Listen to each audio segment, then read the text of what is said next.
Hello everybody, this is Hammer Striker here. Today we've got a pretty cool piece of gear on the table. It's a mantis-x by Mantis.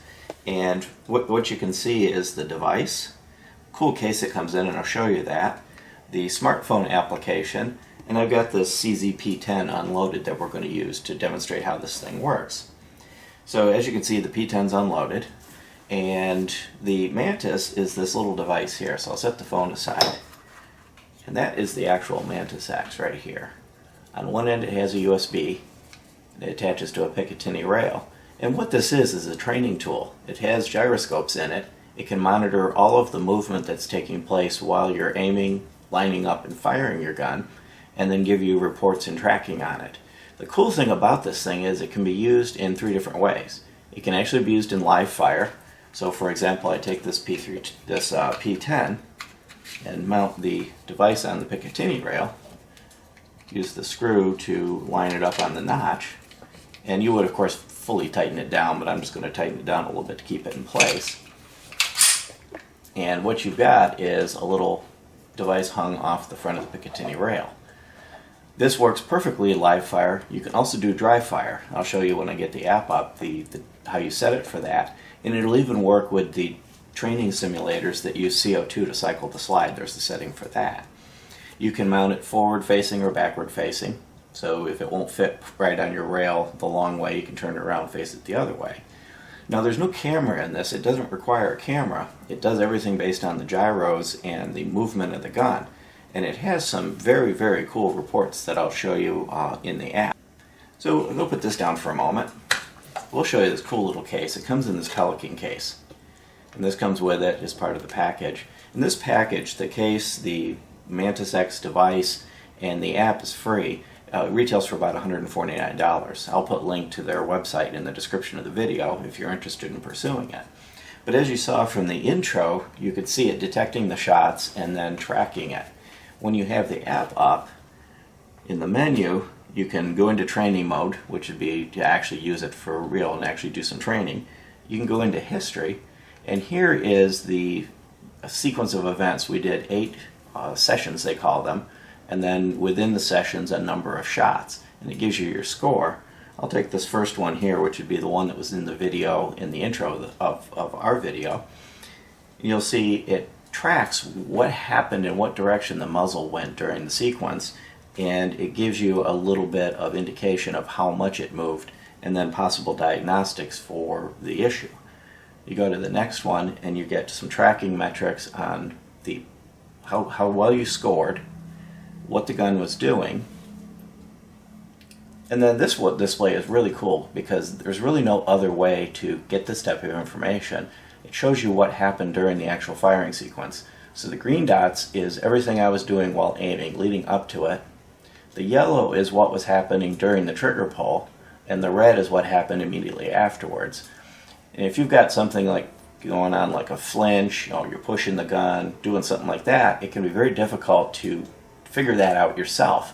You look at the little pie chart and try to figure it out by where your bullet went. And even if you video yourself, it's kind of hard to see that. And you can flip through this, and you can also choose the various shots. So you can see different activities that took place during the shots. Now some of the after shots on mine would be skewed because when I fired it, then I turned around and tried to do things with the phone. So that of course will skew some of the things that happened afterwards. But this one I got a shot score of a 99, and you can see all the activity was very tight in the center while I was lining up and firing. And I'm going to, near the end of the video, I'll show you a clip where I tried to do some deliberate misbehavior, and it did pick up on most of it. Now one thing you'll find is when you're trying to deliberately do something wrong, it's kind of hard to really do it wrong correctly. So I might have said I was going to slap the trigger and it picked it up as something else, but that's just because it's really hard to deliberately do things wrong and get it exactly right. But it's a really cool app. One other thing I would find with it is if you're sensitive, if you don't like being told you're not perfect, you might not enjoy it as much. If you're truly wanting to improve your shooting and you've gotten to the point where just going to the range and focusing and practicing isn't getting you any further, or if you're new to it and you've got some of the the newbie issues that people tend to have, like recoil averse and things like that, this is a really good and very inexpensive way to do that. One of the things, we'll go back to the menu, so of course you saw the session scores. You can filter the sessions as you collect data, whether you had it on a pistol, all, or a rifle. The firearms, and you can define in the profile a number of different firearms. I've got the CZP-10 defined because that's the host we were using for the demonstration. You can tell it whether you're going to do dry fire or live fire, and whether you were shooting right or left-handed. So when you actually start your session, and I'll show you that in a few seconds, when you actually start your session, you set up the parameters of what that session is going to be, and then you can later focus on looking at just that information. So I rearranged things a little bit so I could prop the phone up so I have my hands free to operate the P10 for the rest of this. So the first thing I'm going to do is I'm going to go in and tell it what it is I intend to do.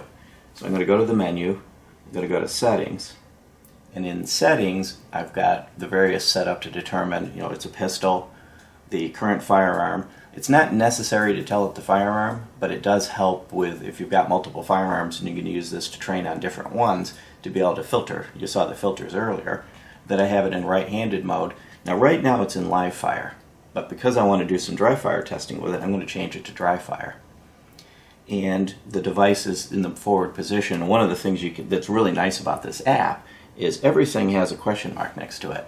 And you can tell by looking exactly, by clicking that little question mark, how to use it, how to answer the question. So instead of trying to guess what forward and backwards means, it tells you.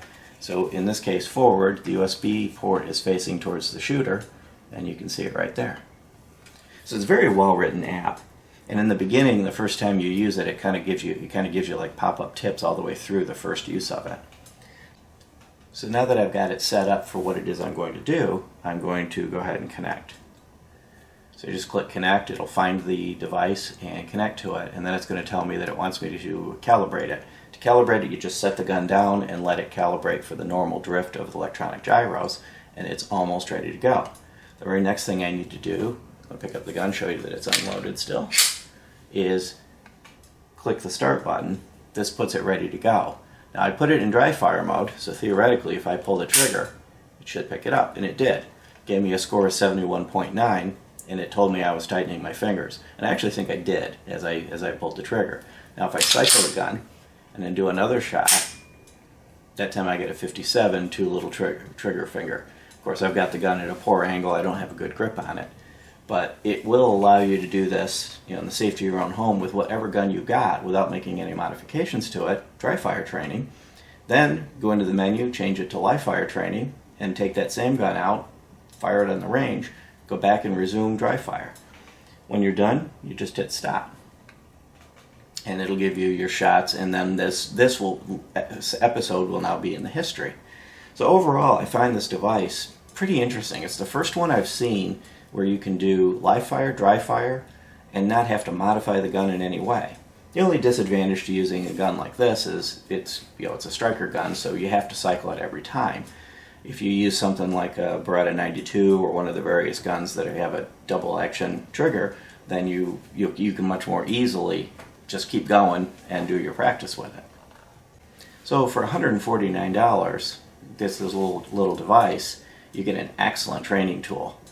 So I'm really impressed with it, and it's something I think we'll make some use of and help refine in some of those things that are kind of tough to get rid of when you're trying to watch yourself at the range or even have somebody else watching you. So if you like our videos, please give us a thumbs up, subscribe, share, check us out on Facebook, and have a great day. Thank you. I'm going to try to deliberately flinch.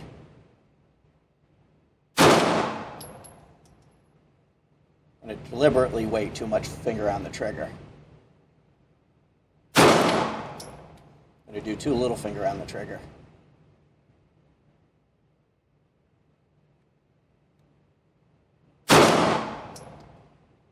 I'm going to push with my heel. So you can see it's picking up, and my score is suffering as a result. I'm going to tighten my grip just as I pull the trigger. So you'll see it'll pick up the various different things that you can do wrong, and I'm going to try to do one right. Yeah, get up to 95. If